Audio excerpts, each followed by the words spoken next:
Hello start. Hello friends, आज की class में एक बार फिर आपका स्वागत है। पिछले सेशन में हम लोग हाउस प्रॉपर्टी का चैप्टर डिस्कस कर रहे थे और लगभग उस चैप्टर को हमने कम्प्लीटली पढ़ ही लिया था। लास्ट में हम लोगों को छोटी मोटी कुछ बातें बची थी जिनको फोकस करना है। तो आज हम लोग इस चैप्टर को कंक्लूड करने की कोशिश करते हैं। सबसे पहले हम लोग ये देखते हैं कि हमने अभी तक क्या सीखा। हमने अभी तक ये सीखा कि हाउस प्रॉपर्टी के अंदर ग्रॉस एनुअल वैल्यू कैसे निकलती है। फिर हम लोगों ने सीखा कि ग्रॉस एनुअल वैल्यू में से कौन कौन सी डिडक्शन दी जाती है। तो हमने पढ़ा कि ग्रॉस एनुअल वैल्यू में से सिर्फ एक डिडक्शन देनी है, उसके अलावा कोई नहीं। याद रखिएगा, क्वेश्चन आपको कंफ्यूज करने की कोशिश करेगा अलग अलग डिडक्शंस के नाम से। तो आप सिंपली याद कर लो, सिर्फ और सिर्फ एक डिडक्शन देनी है जिसका नाम है म्युनिसिपल टैक्सेस। म्युनिसिपल टैक्स की डिडक्शन कब मिलती है, उसके लिए दो शर्तें थी। दो शर्तें कौन कौन सी? पहली शर्त हमने पढ़ी थी कि म्युनिसिपल टैक्स का एक्चुअल पेमेंट होना चाहिए, मतलब ये आउटस्टैंडिंग नहीं होनी चाहिए। और प्रीवियस ईयर में वो टैक्स एसएससी ने खुद ने पे किया हो। मतलब अगर एसएससी के अलावा किसी और ने पे भी कर दिया तो छूट नहीं मिलेगी। और एसएससी का टैक्स है, उसी को पे करना है, लेकिन उसने बकाया रखा हुआ है तो छूट नहीं मिलेगी। हमने पढ़ा था कितने साल का टैक्स बाकी है उससे कोई फर्क नहीं पड़ता। अगर सारा टैक्स उठा के इस साल पे कर दिया तो सारे टैक्स की एक साथ छूट मिल जाएगी। दैट मीन्स इस साल का टैक्स है, उस फर्क नहीं पड़ता। अगर 21-22 का टैक्स 23-24 किया तो 23-24 मिलेगी। फिर हमने पढ़ा कि इससे एनएवी आ जाती है। एनएवी आने के बाद में अब हम लोगों को पढ़ना था कि एनएवी में से कौन सी डिडक्शन मिलती है। तो यहाँ पे हम लोग थे कि एनएवी में से डिडक्शन कौन मिलेगी। तो आइए इसको समझते हैं। जैसे ही आपने ग्रॉस एनुअल वैल्यू निकाली, जैसे ही आपने ग्रॉस एनुअल वैल्यू निकाली, एनुअल वैल्यू निकालने के बाद, चलो जी निकाल ली। ये भी निकालने के बाद हम इसमें से माइनस करते थे म्युनिसिपल टैक्सेस, ये माइनस कर दिए। माइनस करने के बाद हमारे पास आ जाता था net annual value, NAV. NAV आ गया। यहाँ से हम कौन सी डिडक्शन देते हैं? यहाँ से हम सिर्फ एक डिडक्शन, सिर्फ दो डिडक्शन देते हैं, जिनको हम लोग नाम देते हैं डिडक्शन अंडर सेक्शन 20। सेक्शन 24 की डिडक्शन। सेक्शन 24 में दो डिडक्शन दी गई हैं। दो डिडक्शन कौन सी? पहली एक डिडक्शन होती है जिसका नाम होता है स्टैंडर्ड डिडक्शन। पहली डिडक्शन कौन? Standard deduction. और जो सेकंड डिडक्शन है उसका नाम है डिडक्शन इंटरेस्ट। दो डिडक्शंस यहाँ से दी जाएंगी। ये दोनों देने के बाद जो आंसर बचेगा हमारा कहलाएगा इनकम फ्रॉम हाउस प्रॉपर्टी।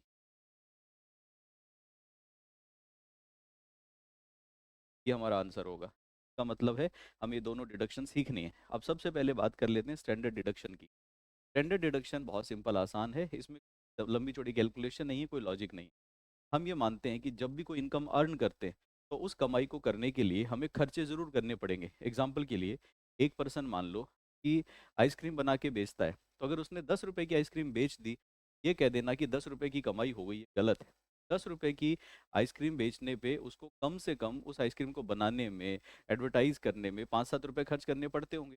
इसलिए उस खर्चे को हम हमेशा घटाते हैं। तो जो कमाई होती है उस इनकम में से खर्चे घटाने के बाद बैलेंस पे टैक्स लगता है। ऐसे ही सोचिए, एक मकान मालिक को हर महीने 10,000 किराया मिल रहा है। ये कह देना कि 10,000 रुपये उसकी इनकम में गलत है। उस मकान को किराए पे देने लायक बनाए रखने के लिए, पेंट पॉलिश कराने के लिए, रिपेयर मेंटेनेंस कराने के लिए, और तो और जो प्रॉपर्टी आपने खरीदी उसकी वैल्यू हर साल गिर रही है, डेप्रिशिएट हो रही है, उन सब के लिए मकान मालिक का खर्चा होता है। खर्चे की छूट ही मिलनी चाहिए। अब ये जो खर्चे की छूट है, इस खर्चे की छूट दो तरह से दिया जा सकता है। या तो हम हर टैक्स पेयर से पूछें, बताओ आपने अपने घर पे कितना खर्चा किया, आपने अपने घर पे कितना खर्चा किया। तो हम सबसे पूछते नहीं है, हमने एक स्टैंडर्ड बना दिया कि आपका एक्चुअल एक्सपेंडिचर कुछ भी हो, हम सभी लोगों को 30% डिडक्शन देंगे। और 30% किसकी निकलेगी? जीएवी की। तो आपकी जीएवी जो भी आई है, सॉरी एनएवी, आपकी एनएवी जो भी आई, उस एनएवी का 30% आपको स्टैंडर्ड डिडक्शन मिलेगी। इसका मतलब है, एक बार को मैं मान लूँ कि एनएवी आई है 1,50,000। 1,50,000 आई तो उसका 30% आता है 45,000। 45,000 की डिडक्शन मिलेगी। अगर एनएवी 1 लाख होता तो 30,000 की डिडक्शन मिलती। एनएवी 1,20,000 होता तो वो डिडक्शन बन जाती 36,000। एनएवी किसी का 13 लाख रुपए होता तो डिडक्शन बन जाती 3,90,000। जितनी भी एनएवी उसका 30%, इसकी कोई अपर लिमिट नहीं है। ऐसा नहीं होता कि इससे ज़्यादा नहीं मिलेगी। आप मकान का किराया महीने का 2 करोड़ रुपए लेते हो, डिडक्शन भी उसका 30% होगा। और अगर मकान का किराया 100 करोड़ लेते हो तो उसका 30% होगा। चलो, अब क्वेश्चन हमें कंफ्यूज करने के लिए बोलेगा कभी कभी कि ये जो 45,000 है ना, ये डिडक्शन आ रही है। क्वेश्चन बोलेगा कि मकान मालिक का एक्चुअल खर्चा तो 20,000 ही है इस पे, मतलब खर्चा किया 20,000 और डिडक्शन कितनी मिल रही है 45, हमें इससे फर्क नहीं पड़ता। एक्चुअल एक्सपेंडिचर नहीं देखना है, अगर उसका खर्चा कम है तब भी हम डिडक्शन कितनी देंगे 45। अगर मकान मालिक क्वेश्चन में ये बता रहा है आपको कि ये खर्चा है 95,000 का हो गया, तब भी हम डिडक्शन कितनी देंगे 45। इसका मतलब है कि स्टैंडर्ड डिडक्शन सबको सेम मिलती है, स्टैंडर्ड मिलती है एनएवी का 30%। एक्चुअल एक्सपेंडिचर से किसी भी किस्म का वास्ता, कोई रिश्ता नाता इसका नहीं है, इसको एक्चुअल एक्सपेंडिचर से कंपेयर नहीं करना है। के बाद नेक्स्ट चीज हम लोग देखते थे जिसका नाम था इंटरेस्ट। इंटरेस्ट की डिडक्शन इस चैप्टर में बड़ी इंपॉर्टेंट है, बहुत आसान है, लेकिन कुछ बच्चे इसको लेके कंफ्यूजन में रहते हैं, तो कंफ्यूजन में बिल्कुल ना रहें, मेरे साथ देखें, शायद आपको ये आसान लगे। इंटरेस्ट पढ़ते समय आपने जब स्कूलिंग में आपके इंटरेस्ट पढ़ा होगा तो आपने दो तरह के इंटरेस्ट पढ़े। एक आपने पढ़ा था सिंपल इंटरेस्ट, मतलब साधारण ब्याज, और दूसरा आपने पढ़ा था कंपाउंडेड इंटरेस्ट, हम लोग बोलते हैं चक्रवृद्धि ब्याज। तो सिंपल इंटरेस्ट और कंपाउंडेड इंटरेस्ट दो पढ़े थे। मुझे ये लगता है कि इंटरेस्ट निकालने में किसी छोटी मोटी समस्या आई होगी तो कंपाउंडेड इंटरेस्ट में आती है। हमारे हाउस प्रॉपर्टी के चैप्टर में कंपाउंडेड इंटरेस्ट का कोई लेना देना नहीं है, हम करेंगे वो सिंपल इंटरेस्ट करेंगे। और सिंपल इंटरेस्ट का फॉर्मूला सबको पता है। एक आदमी ने 1 लाख रुपए का लोन लिया, 1 साल के लिए लिया, 10% इंटरेस्ट पे लिया, तो बताओ ब्याज कितना हो? सबको पता है, principal into time rate upon 100। Hindi में बोलूं अगर मैं तो मूलधन गुणा दर गुणा समय बटा 100, यही फॉर्मूला होता है। जब ये फॉर्मूला बचपन से रटते आए हैं तो यहाँ पे नया क्या हो जाएगा, वो का वो यहाँ करूंगा। मकान बनाने के लिए 1 लाख का लोन लिया, 1 साल का ब्याज निकालना है 10% की रेट पे, तो क्या करेंगे, 1 लाख में रेट हो गई 10, 10% का मतलब 10/100, में 1 साल है तो मल्टीप्लाइड बाय 1 कर दिया, सॉल्व कर लिया, 2 जीरो से कट जाएगी और मल्टीप्लाई करेंगे तो आंसर आ जाएगा 10,000 रुपये। तो 1 साल का इंटरेस्ट कितना बनेगा, 10,000 रुपये। यहाँ पे भी कोई दिक्कत नजर नहीं आती, तो फिर हाउस प्रॉपर्टी के चैप्टर में इंटरेस्ट को लेके इतना बवाल क्यों है? देखो, सिंपल इंटरेस्ट है, जो मैंने आपके सामने किया यही करना है। और क्वेश्चन में याद रखिएगा हमेशा, आपको प्रिंसिपल या मूलधन ये हमेशा पता होगा कितना है। आपको ये जो रेट है 10% 12%, ये भी हमेशा पता होगी। हमें सिर्फ ये जो टाइम है ना, कि कितने टाइम का इंटरेस्ट निकालना है, इसके बारे में थोड़ा सा सोचना होता है। अगर ये टाइम आपको पता है तो क्वेश्चन बहुत आसान है। टाइम को लेके समस्या क्यों है, इसको भी हम लोग सीखते हैं जरा। देखो सारे लोग ध्यान से इस बात को समझिएगा, ये यहाँ भी काम आएगा और अगला जो चैप्टर हम पढ़ेंगे उसमें भी हमें काम आने वाला है, बिजनेस प्रोफेशन में बहुत काम आएगा। जैसे मान लो कि आप एक कंपनी बनाना चाहते हो या कोई बिजनेस शुरू करना चाहते हो।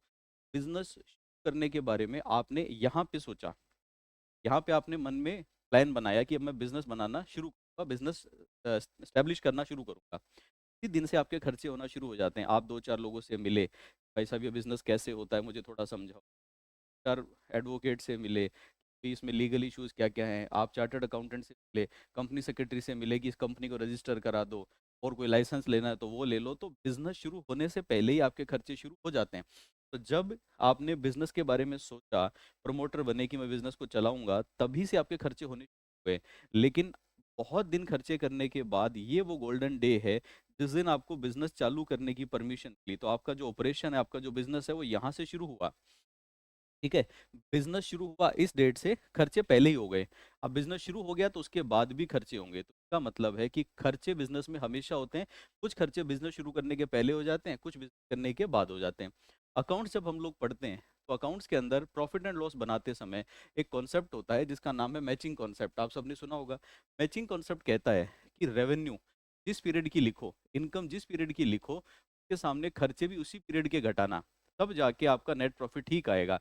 मतलब ये रेवेन्यू और ये एक्सपेंडिचर मैच करने चाहिए। उदाहरण के लिए अगर मान लो कि ये खर्चे यहाँ पे मैंने जून से लेके दिसंबर के लिखे हैं, रेवेन्यू जून से दिसंबर की लिखी है, तो ये भी 19 से दिसंबर की आनी चाहिए। अगर यहाँ पे मैंने 12 महीने की रेवेन्यू लिखी है, ये खर्चे भी 12 महीने के आने चाहिए, दोनों मैच करनी चाहिए। अब दिक्कत कहाँ आ जाती है, इस कंपनी के बारे में सोचिए। ये कंपनी यहाँ बन के तैयार हुई, तो कंपनी में जो भी सेल होगी, जो भी रेवेन्यू होगी, वो कंपनी बनने के बाद ही होगी, तो रेवेन्यू हमेशा बाद के पीरियड में आएगी। जबकि खर्चे तो रेवेन्यू आने से पहले शुरू हो गए। जब इस कंपनी का मैं प्रॉफिट एंड लॉस बनाऊंगा तो रेवेन्यू तो आएगी इसकी पोस्ट स्टार्ट पीरियड में, जबकि खर्चे जो है वो पहले वाले पीरियड में भी आ गए। पहले वाले खर्चे होते हैं उनको बिजनेस में हम लोग नाम दे देते हैं प्रीलिमिनरी एक्सपेंसेस, हिंदी में बोल देते हैं प्रारंभिक खर्चे।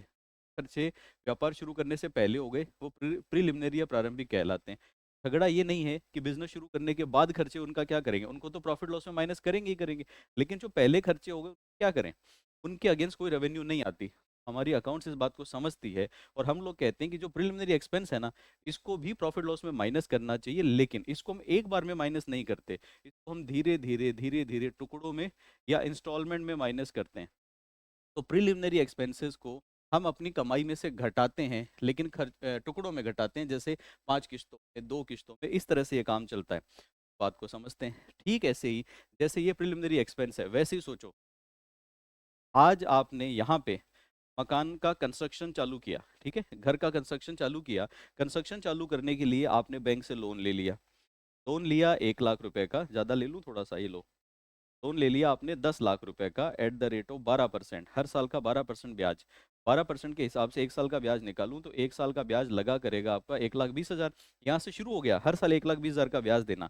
मकान बनाना शुरू किया, पहले साल मकान बन के तैयार नहीं हुआ, काम चलता रहा। दूसरे साल भी काम चलता रहा। 2 साल पूरे होने के बाद यहाँ पे आके आपका कंस्ट्रक्शन कंप्लीट हुआ। कंस्ट्रक्शन कंप्लीट, ये कंस्ट्रक्शन कंप्लीट हो गया। जैसे ही कंस्ट्रक्शन कंप्लीट हुआ, उसके बाद आपने मकान किराए पे दे दिया, और आने वाले वर्षों में रेंटल इनकम आने लगी। अब समझना, 1,20,000 का ब्याज आपने दिया पहले साल का, 1,20,000 का ब्याज आपने दिया दूसरे साल का, 1,20,000 का ब्याज दिया तीसरे साल का, 1,20,000 का ब्याज दिया चौथे साल का, और आगे ऐसे देते रहोगे। ये इंटरेस्ट कब तक दोगे? जब तक लोन बाकी है तब तक इंटरेस्ट देते रहोगे। सवाल ये है कि जब किराए की बात करेंगे तो किराया पहली बार इस साल में आएगा, मकान बनने के बाद ही आएगा, पहले तो आएगा नहीं। यहाँ पे किराया आएगा तो इस साल के रेंट में से तो मैं इंटरेस्ट घटा लूंगा, ठीक है। ऐसे ही इस साल का जो रेंट आएगा, से मैं इस साल का इंटरेस्ट घटा लूंगा, ये तो ठीक है। लेकिन मकान बनने से पहले जब रेंट नाम की कोई इनकम थी ही नहीं, रेंट देना पॉसिबल ही नहीं था, पीरियड का जो ब्याज है, जो 2,40,000 रुपये मैंने दे दिए, इसका क्या करूं? तो हम हाउस प्रॉपर्टी में क्या करते हैं, इंटरेस्ट को 2 टुकड़ों में बांट लेते हैं। मकान बनने से पहले का जो होता है उसको हम लोग नाम दे देते हैं प्री कंस्ट्रक्शन इंटरेस्ट। मकान बनने के बाद का जो होता है तो हम लोग बोल देते हैं पोस्ट कंस्ट्रक्शन इंटरेस्ट। तो इंटरेस्ट दो भागों में तोड़ेंगे, प्री और पोस्ट। फर्क क्या पड़ेगा? प्री कंस्ट्रक्शन इंटरेस्ट है, उसको हम लोग माइनस करने देंगे, लेकिन एक बार में नहीं, 5 बराबर किश्तों में। तो यहाँ पे अगर प्री कंस्ट्रक्शन इंटरेस्ट को मैं 1,20,000, 1,20,000 टोटल मिला के कितना हो गया, 2,40,000। ये जो 2,40 है, इसको हम 5 से डिवाइड करेंगे। जैसे ही 5 से डिवाइड करेंगे तो एक इंस्टॉलमेंट आ जाएगी, कि एक इंस्टॉलमेंट कितनी बनती है, लगभग 48,000 रुपये की आएगी। पहला साल जैसे स्टार्ट होगा तो पहले साल में इंटरेस्ट की डिडक्शन दो मिलेंगी। दो कौन कौन सी? एक तो पोस्ट कंस्ट्रक्शन इंटरेस्ट, मतलब इस साल का खुद का इंटरेस्ट, और एक मिलेगा प्री कंस्ट्रक्शन। तो 1,20,000 इस साल का है, प्लस 48,000 रुपये प्री कंस्ट्रक्शन इंस्टॉलमेंट है, ये इंटरेस्ट की डिडक्शन आएगी। ये इंटरेस्ट की डिडक्शन अगले 5 साल तक चलेगी, तो 1 साल, 2 साल, 3 साल, 4 साल और 5 साल, इस तरह से हाउस प्रॉपर्टी इंटरेस्ट की डिडक्शन मिलती है। इंटरेस्ट निकालना मुश्किल नहीं है, सिर्फ प्री और पोस्ट कंस्ट्रक्शन इंटरेस्ट निकालना, देखना, वो जरूरी है। अब मैं उम्मीद करता हूँ कि आपको प्री और पोस्ट कंस्ट्रक्शन इंटरेस्ट क्या होता है वो तो समझ में आ गया। ये कंस्ट्रक्शन का दिन है, इससे पहले का ब्याज प्री कंस्ट्रक्शन, इसके बाद का ब्याज सारा का सारा पोस्ट कंस्ट्रक्शन, ठीक है। पोस्ट कंस्ट्रक्शन की डिडक्शन किस साल मिलेगी? सेम ईयर में, जिस साल इंटरेस्ट एक्रू होगा, जिस साल इंटरेस्ट ड्यू होगा, ड्यू वाले ईयर में मिल जाएगी। प्री कंस्ट्रक्शन की कब मिलेगी? प्री कंस्ट्रक्शन जिस ईयर में ड्यू होता है या जिस ईयर में इंटरेस्ट का पेमेंट होता है तब डिडक्शन नहीं मिलेगी। इसको इकट्ठा करते रहना, जब कंस्ट्रक्शन कंप्लीट हो गया वहां से डिडक्शन मिलनी शुरू होगी, और एक बार में नहीं मिलेगी, 5 इक्वल इंस्टॉलमेंट में मिलेगी लगातार। तो यहाँ पे शुरू होगी पहला साल, दूसरा साल, तीसरा साल, चौथा साल और 5वां साल। 5 साल लगातार इस इंटरेस्ट की डिडक्शन मिलेगी 5 इंस्टॉलमेंट में। अगर कई बार एग्जामिनर कंफ्यूज करने के लिए, क्वेश्चन को घुमा देने के लिए, परेशान करने के लिए पूछ लेता है कि ये एक मकान था, इसके अंदर जो प्री कंस्ट्रक्शन पीरियड है ना, इसका इंटरेस्ट बनता था 2 लाख, पोस्ट कंस्ट्रक्शन का इंटरेस्ट बनता था हर साल का 50,000। तो बताओ चौथे ईयर में, फोर्थ ईयर में डिडक्शन कितनी मिलेगी? तो देखो बहुत सिंपल है, फोर्थ ईयर में डिडक्शन कितनी मिलेगी? हर साल अगर 50,000 का इंटरेस्ट है तो फोर्थ ईयर का पोस्ट कंस्ट्रक्शन इंटरेस्ट कितना होगा? 50,000। तो एक तो उसकी डिडक्शन मिलेगी, दूसरा प्री कंस्ट्रक्शन इंटरेस्ट है, उसकी डिडक्शन हम 5 इंस्टॉलमेंट में देते हैं, तो उसको 5 से डिवाइड करेंगे, 2 लाख को 5 से भाग देंगे तो 40,000 आएगा। तो चौथे साल में 40,000 की डिडक्शन और मिलेगी, तो टोटल मिला के इंटरेस्ट की डिडक्शन कितनी बन जाएगी? 90,000। तो डिडक्शन ऑफ इंटरेस्ट बनेगी हमारी 90,000 रुपये। उम्मीद करता हूँ ये बात आपको समझ। अब क्वेश्चन ये कह देता है कि ये बताओ कि इसी क्वेश्चन में जो मेरे सामने लिखा है, इसी क्वेश्चन में सेवन्थ ईयर में अगर लोन उतना का उतना ही बाकी चल रहा है तो सेवन्थ ईयर में इंटरेस्ट की डिडक्शन कितनी मिलेगी, 7वें साल में, सेवन्थ ईयर में कितनी मिलेगी अगर लोन बाकी है, हर साल 50,000 इंटरेस्ट लग रहा है, तो सेवन्थ ईयर में कंस्ट्रक्शन इंटरेस्ट आएगा, पोस्ट कंस्ट्रक्शन इंटरेस्ट आएगा हमारा 50,000 का। क्या आ गया? तो एक तो पोस्ट कंस्ट्रक्शन इंटरेस्ट 50,000 का हमारा आ जाएगा। 50,000 आने के बाद प्री कंस्ट्रक्शन इंटरेस्ट की डिडक्शन भी मिलेगी। देखो प्री कंस्ट्रक्शन की कितनी मिलेगी, 2 लाख रुपए का टोटल था, 5 किस्तों में डिवाइड करते थे, 5 में डिवाइड करने से ये डिडक्शन बन जाती थी, डिडक्शन कितनी मिलेगी, 90,000 की। ये गलती मैक्सिमम स्टूडेंट कर देते हैं। अब उन्होंने अपनी समझ में ठीक किया कि पोस्ट वाला पूरा प्री वाला जो है उस डिवाइड करके डिडक्शन दे दो, नहीं होगा ऐसा। ऐसा क्यों नहीं होगा? क्योंकि ये जो डिडक्शन है ये 5 साल तक चलती है। क्वेश्चन कौन से ईयर का? सेवन्थ का। तो ये 5 साल में पूरी हो चुकी होगी। छठे साल में और 7वें साल में इंटरेस्ट की डिडक्शन कितनी रही होगी? 0। यहाँ पे प्री कंस्ट्रक्शन इंटरेस्ट पहले ही पूरा हो चुका, डिडक्शन जो मिलेगी वो मिलेगी सिर्फ और सिर्फ 50,000 की। इस तरह के क्वेश्चन हमारे एग्जाम में आते हैं। अब एक और एग्जांपल से मैं आपको इसको समझा देता हूँ कि प्री पीरियड और पोस्ट पीरियड कैसे कैलकुलेट होता है।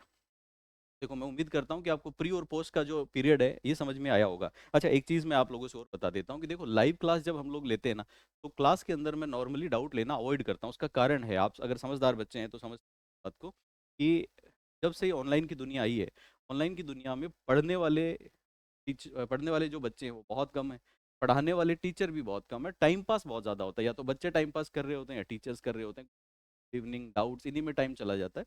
तो हम लोगों ने इसी का सोल्यूशन निकालने के लिए अपने कोर्स को मॉडिफाई किया है।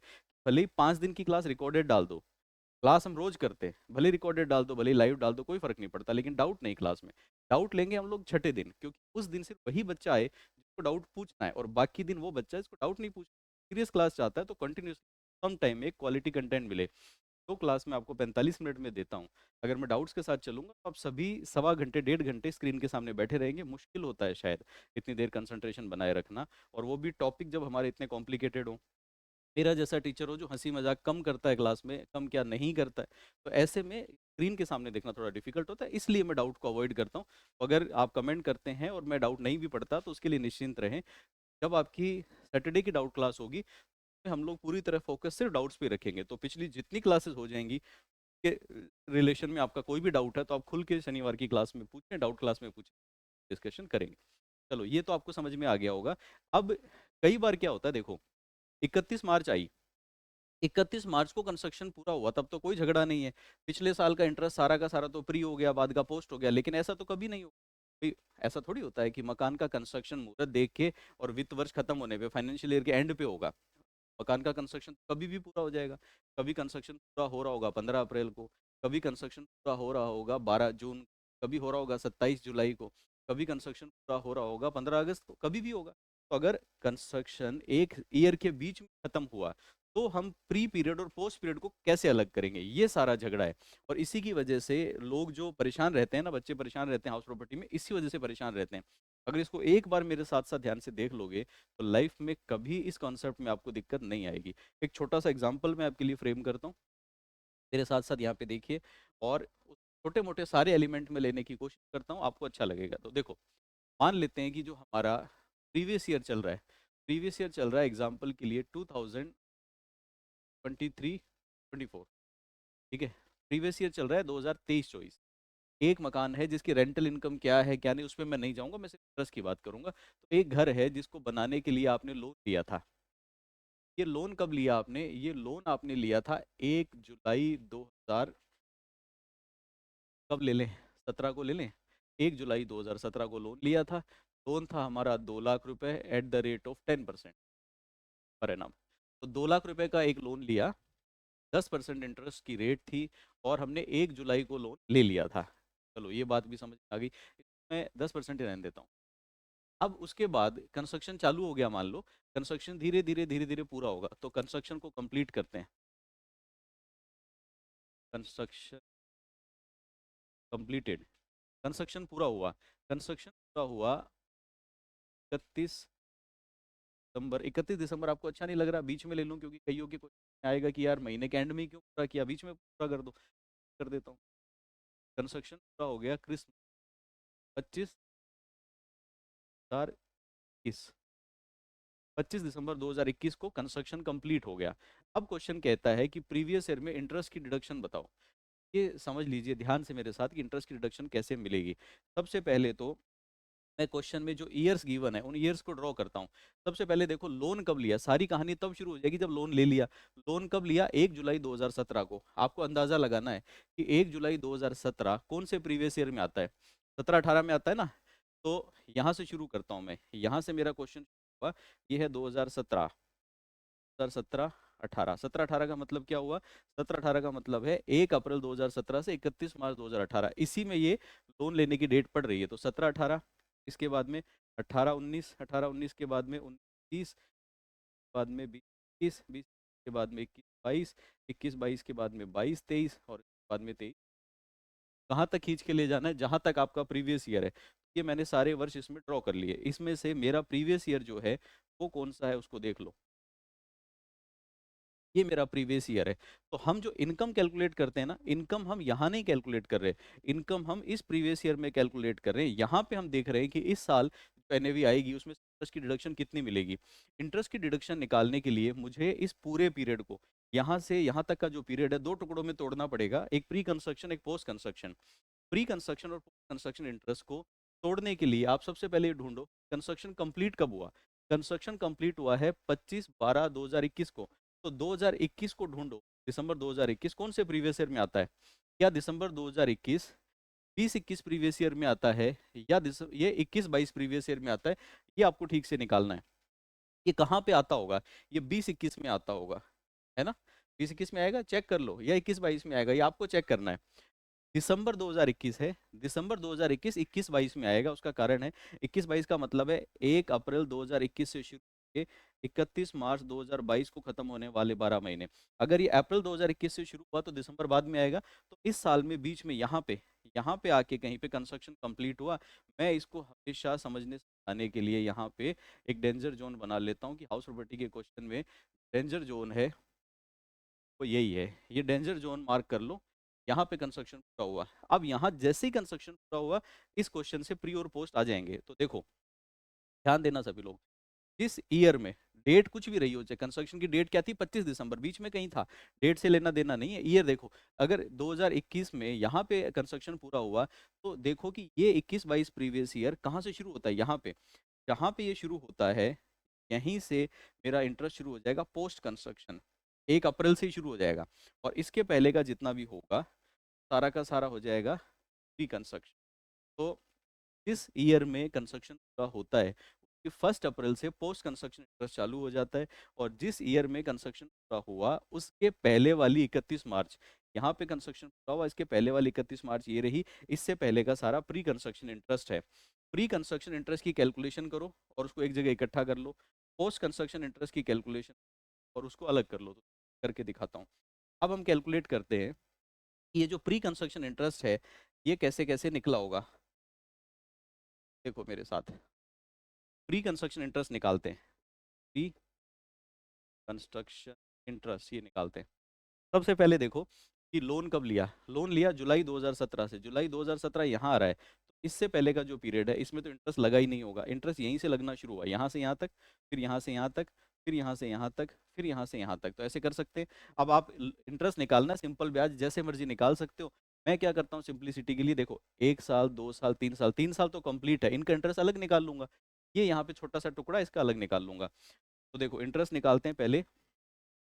1 जुलाई को लोन लिया, 1 जुलाई 2017 से 31 मार्च 2018 तक का ये अलग निकाल लेंगे। उसके बाद में 18-19, 19-20 और 20-21 इनका अलग निकाल लेंगे। ये जो लोन है टोटल वो लिया था 2 लाख रुपए का। 10% ब्याज की दर थी तो 10/100 हो गया। गुणा में कर दिया इसको 12%, सॉरी 12%, 10% गुणा में टाइम। टाइम कितना है? 3 साल का इंटरेस्ट है, इंटू 3 कर दिया। 3 साल कौन से ये रहे? 1 2 3, यहाँ पे लिखा है मैंने 1 2 3, 3 साल से कैलकुलेट कर लो। तो सिंपल है, देखो 2 लाख का 10% इंटरेस्ट निकालते हैं तो साल भर का 20,000 आता है। 3 साल का निकालेंगे तो 3 साल का कितना आ जाएगा? 60,000। ये तो 3 साल का हो गया। यहाँ का और निकाल लो। यहाँ का इंटरेस्ट अगर निकालेंगे तो अभी हमें पता चला कि साल भर का इंटरेस्ट निकालते हैं तो 2 लाख रुपए प्रिंसिपल इंटू 10/100 करते हैं और इनटू करते हैं टाइम। टाइम काउंट करो जुलाई से कितने महीने होंगे? जुलाई, अगस्त, सितंबर, अक्टूबर, नवंबर, दिसंबर, जनवरी, फरवरी, मार्च, 9 मंथ्स होते हैं। 9 मंथ को यहाँ पे लिख दो 9 अपॉन कर दो 12, 9/12 हो गया। 9/12 से सॉल्व कर लो। तो इसको आप काट पीट के सॉल्व कर लेना। मैं अभी सिंप्लिसिटी के लिए जल्दी से मोबाइल से कर लेता हूँ कि कैलकुलेटर से मेरा आंसर ठीक आ जाए। आप कॉपी में वैसे ही कर लेना। तो देखो ये बन गया मेरा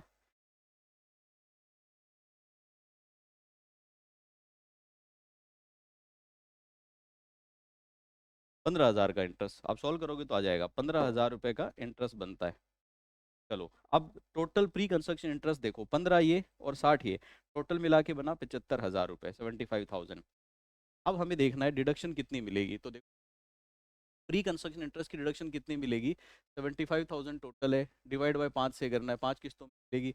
एक किस्त निकालोगे तो 15,000 की इंस्टॉलमेंट आ जाएगी। और यहाँ पे इस साल का जो पोस्ट कंस्ट्रक्शन है उसकी डिडक्शन कितना, तो फिक्स है।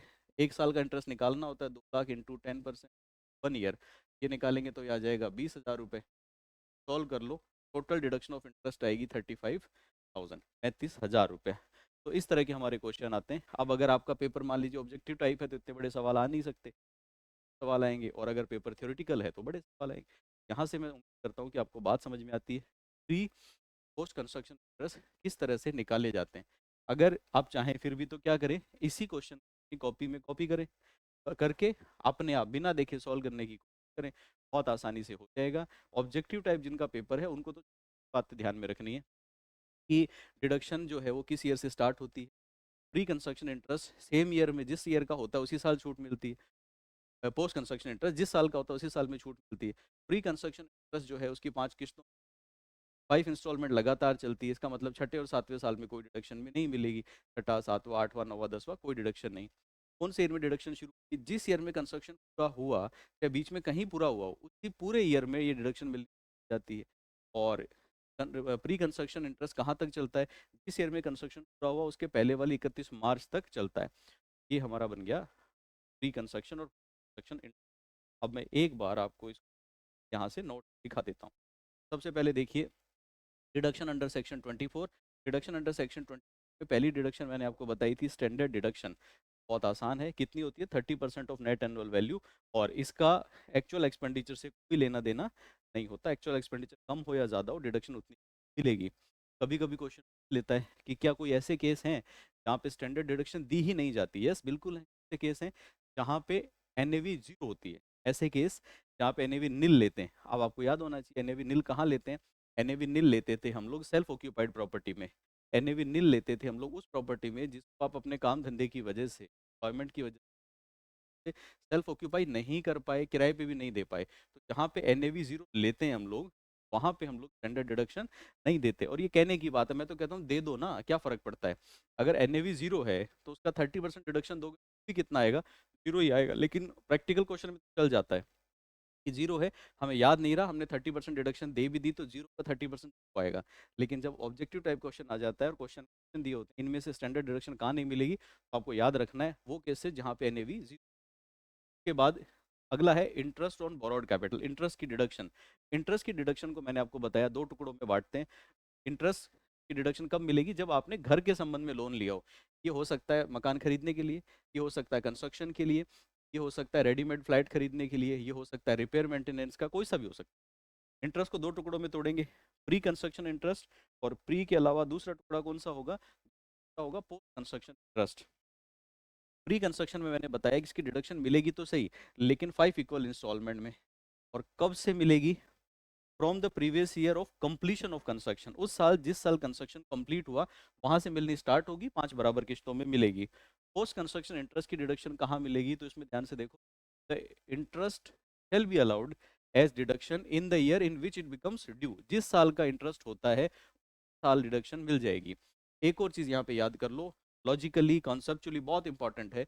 वो क्या है कि हमने म्युनिसिपल टैक्स पढ़ा था। म्युनिसिपल टैक्स के अंदर लिखा था कि म्युनिसिपल टैक्स का एक्चुअल पेमेंट किया है आपने तो ही डिडक्शन मिलेगी, आउटस्टैंडिंग है तो डिडक्शन नहीं मिलेगी। मतलब म्युनिसिपल टैक्स बकाया होने पे उसकी छूट होती है। क्वेश्चन कभी कभी पूछ लेगा कि जो इंटरेस्ट है ना बैंक को देना बाकी है, इस साल का इंटरेस्ट बैंक को चुकाया ही नहीं है, बाकी पड़ा है, क्या डिडक्शन मिलेगी या नहीं। तो इंटरेस्ट की डिडक्शन ड्यू बेसिस पे मिलती है। इसके लिए एक्चुअल पेमेंट होना या ना होना रेलेवेंसी नहीं रखता। ये आप याद कर लो कि actual payment is not relevant in case of interest, only due interest shall be allowed. चलो ये बात भी समझ में आ गई। अब ये बात तो सारी समझ में आई हमें। अब यहाँ पे एक चीज़ को और गौर कर लो, वो क्या है, कभी कभी हम लोग इंटरेस्ट कितना छूट मिलेगी उसके ऊपर एक मैक्सिमम लिमिट लगाते हैं। मतलब इस साल का इंटरेस्ट मान लो 10,000 रुपये बनता है, या इस साल का इंटरेस्ट मान लो कि हमारा 10 लाख रुपए बनता है, तो मन में सवाल आता है कि हम डिडक्शन कितनी देंगे, क्या 10 लाख पूरा का पूरा माइनस कर देंगे क्या इंटरेस्ट, या उस पर कोई अपर लिमिट है। तो याद कर लो, तो जो प्रॉपर्टी लेट आउट होती है, रिपीट कर रहा हूँ मैं, जो प्रॉपर्टी लेट आउट होती है मतलब किराए पे दी जाती है, उसके ऊपर इंटरेस्ट की कोई मैक्सिमम लिमिट नहीं होती। याद कर लो अच्छे से, किराए पे दी गई प्रॉपर्टीज के ऊपर इंटरेस्ट की डिडक्शन की कोई अपर लिमिट नहीं है। इंटरेस्ट 5 रुपये आए या 5 करोड़ रुपए आए, जितना इस साल का इंटरेस्ट बनता है, विदाउट एनी अपर लिमिट उस इंटरेस्ट की डिडक्शन मिलेगी। There is no limit at all.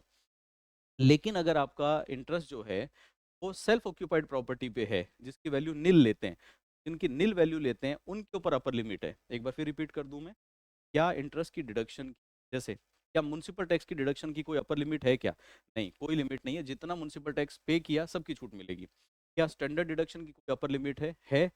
हाँ, एनएवी का 30%। अब वो एनएवी का 30% करोड़ों में आ जाए, जितना आएगा पूरे की डिडक्शन दे देंगे। क्या इंटरेस्ट की कोई लिमिट है? In case of let out property, किराए पे दी गई संपत्तियों के लिए देयर इज नो लिमिट, कोई छूट नहीं है। लेकिन अगर वो प्रॉपर्टी आपने सेल्फ ऑक्यूपाई कर रखी है, एनएवी जीरो है, तो वहां पे अपर लिमिट लगेगी। अपर लिमिट कितनी लगेगी? तो यहाँ पे पहले वो अपर लिमिट दो हुआ करती थी।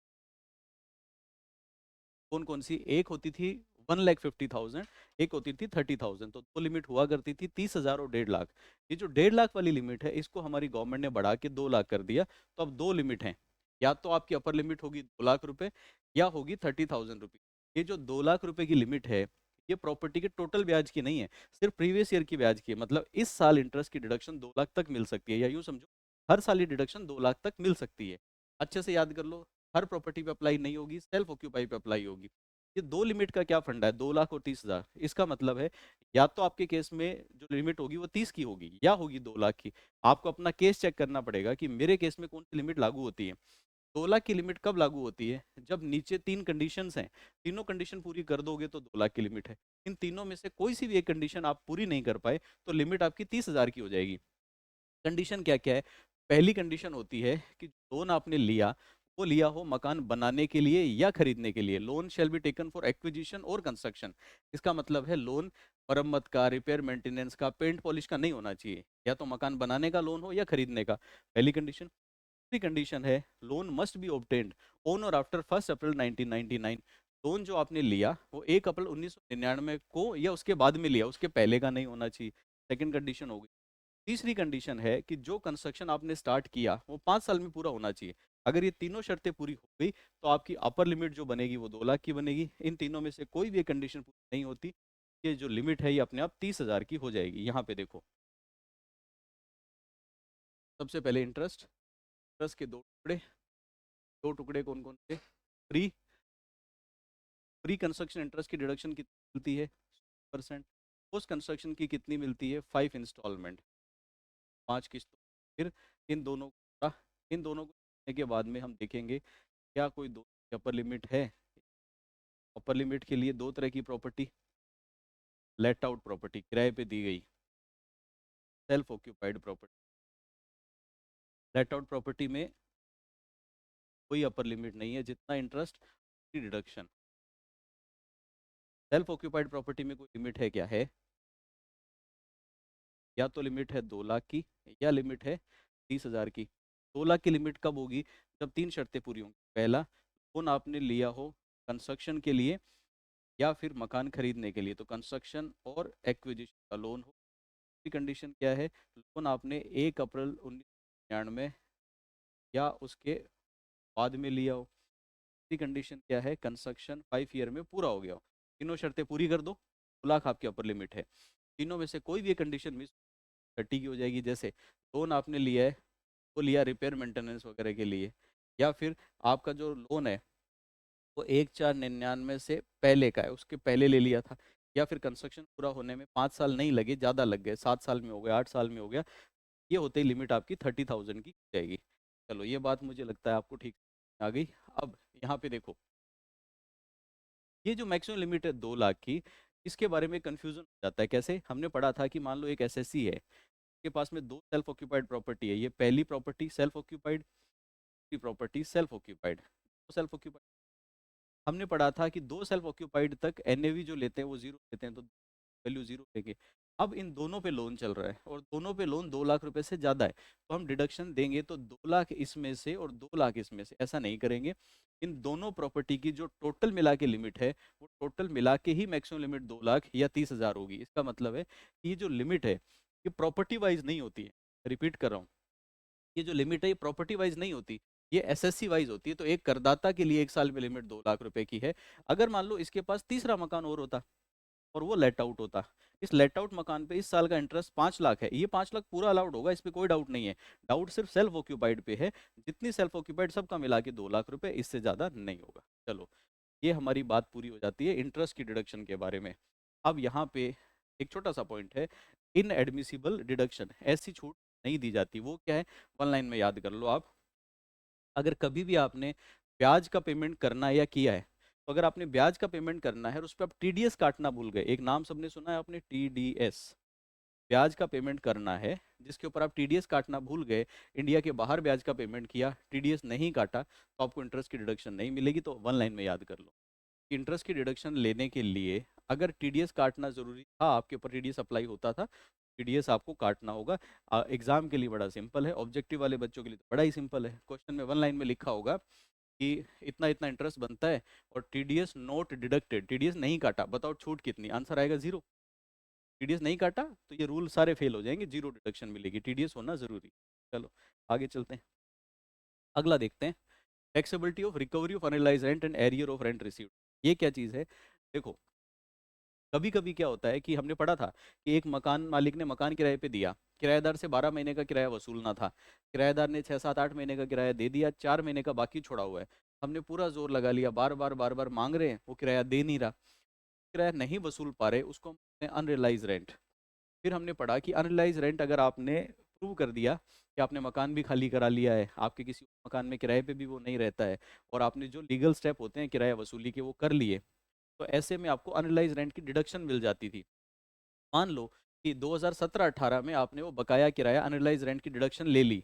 अब करंट ईयर में 23-24 किराएदार कोई भगवान का अवतार है, वैसे तो होते नहीं ऐसे, कोई ऐसा भगवान का अवतार है जो आ गया, अच्छा इंसान है, आके कहता है कि देखो भाई साहब, मैं आपके यहाँ ना 17-18 में किराए पे रहता था, तब मैंने आपको 4 महीने का किराया नहीं दिया था, अब मैं आज वो किराया आपको दे देता हूँ, तो पुराना किराया वसूल नहीं हुआ था, अगर वो आज मिल जाए का क्या करेंगे? इसको आसान भाषा में समझने के लिए, आप सबने अकाउंट्स पढ़ी है, अकाउंट्स के अंदर आप एक शब्द पढ़ते हैं बेड डेट्स रिकवर्ड, ये वही है। बेड डेट्स हो गई पहले कभी, आज के दिन बेड डेट की रिकवरी हो गई, किस वजह से ये इंटरेस्ट, इस किस वजह से ये किराया बकाया मिल जाता होगा? आपने रिकवरी के लिए केस कवाड़ा कर रखा होगा ना, कोई लीगल स्टेप लिए होंगे, लीगल स्टेप की वजह से आज किराया मिल रहा है वापस। क्या हम उस पर टैक्स लगाएं ना लगाएं?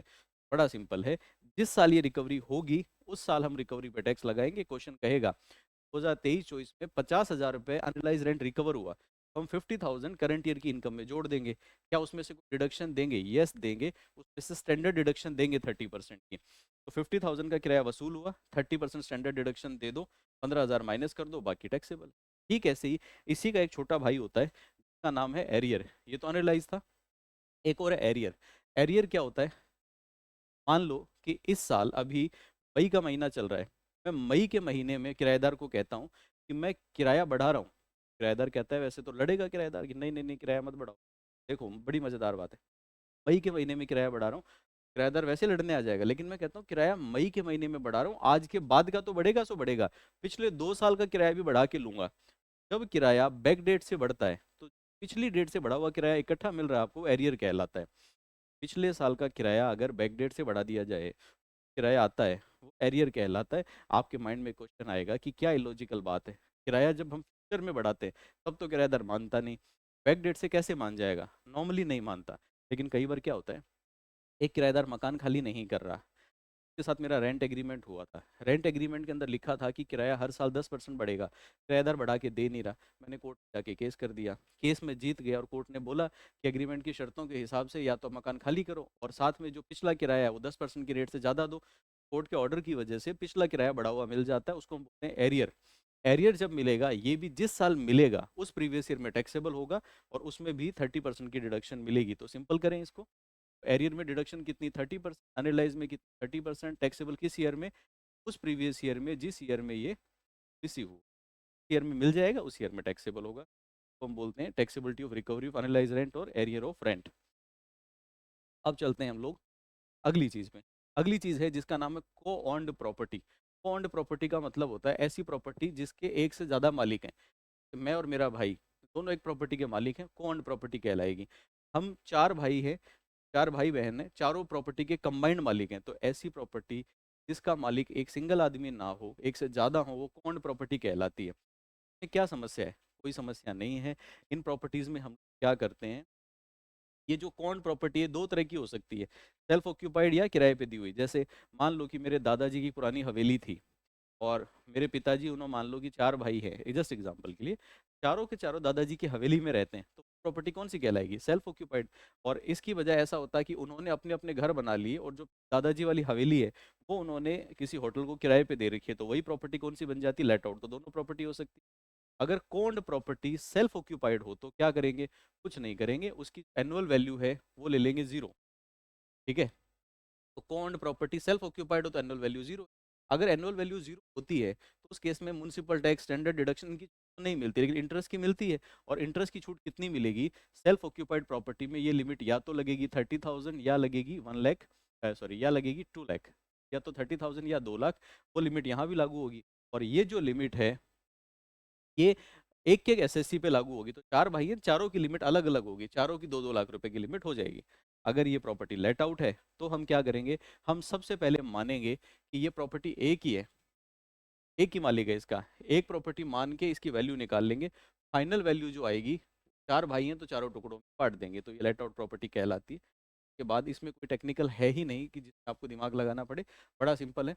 सेल्फ ऑक्यूपाइड है तो वैल्यू नील हो गई, इंटरेस्ट की डिडक्शन सारे लोगों को इंडिविजुअल मिलेगी, लेकिन 30,000 या 2 लाख रुपए की लिमिट सब पे लागू होगी। लेट आउट है तो एक प्रॉपर्टी मानो, एक प्रॉपर्टी मान के आंसर निकाल लो, तो फाइनल आंसर आएगा कि हम लोग चार टुकड़े कर देंगे। अगर सबका बराबर बराबर हिस्सा है तो बराबर बराबर कर देंगे, अगर किसी का 60-40-30 ऐसे है तो वैसे कर देंगे। के बाद आगे चलते हैं।